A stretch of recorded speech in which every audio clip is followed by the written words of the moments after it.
And now we're to our final chapter, chapter 12, the style and function of music in society. This one's really short and we are almost done. The style and function of music in society is what you're actually going to be studying in this course. And the two words you need to know, and you've heard them before, is sacred music, which means religious. Any religion has religious music, that's called sacred. Here's an example. This is a song you just listened to. It's the alto, and you hear the word Zion, and you go, oh, that refers to something from the Christian language, Christian religion, Zion. Here it goes.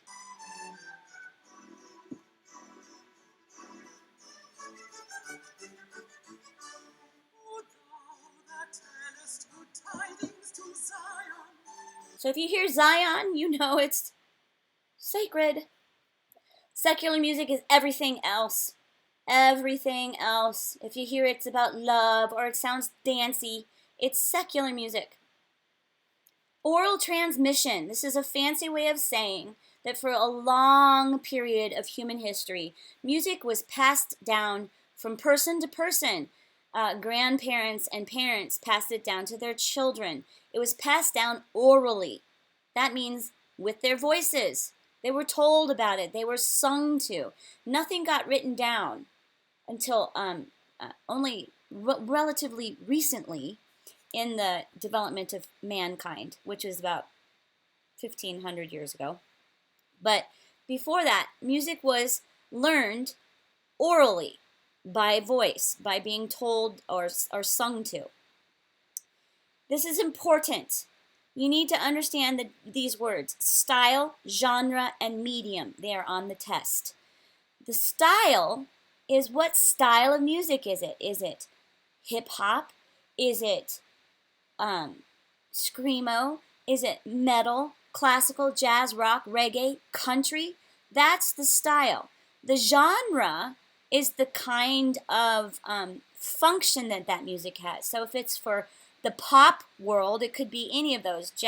Pop would be like rock, jazz, top 40, techno. Music for film is a genre. Music for video games is a genre. So they have a specific character and function besides style. It could be for commercials. It could be for concerts. That's a genre. Medium is simply the group that plays the music. So a chorus is a medium, a choir is a medium, an a cappella vocal group, a symphony orchestra, a rock band, a violin and piano duo, a string quartet. Those are mediums. Medium means the group of musicians or instruments that play the music. Who will play it? Who will perform it? And this over here on the right, the historical musical periods. You need to memorize this. The oldest is medieval. Then we progress to the Renaissance. Then the Baroque. Then the classical. Then the Romantic.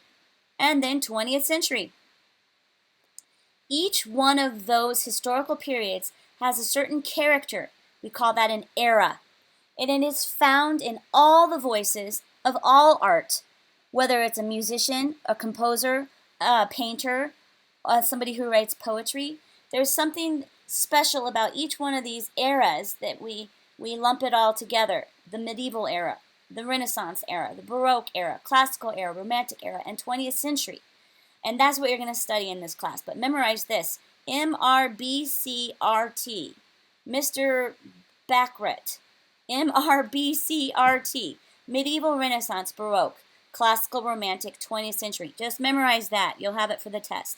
You'll learn about it for the rest of the semester. And this is important. It's on the test too. The word symphony has 3 meanings. It is a genre. That means it is a style or type of music. You could go to hear the symphony, and that is the genre. You could go hear a symphony, which is the orchestra group. That's also the medium. You could hear the orchestra, which is also called a symphony orchestra to be exact. And they could play a piece of music with 4 movements, where each movement has a specific format, and that's called a symphony. So you could literally go to the symphony genre to hear the symphony musical group or medium play a symphony. That's the form. And that is chapter 12, and we are finished.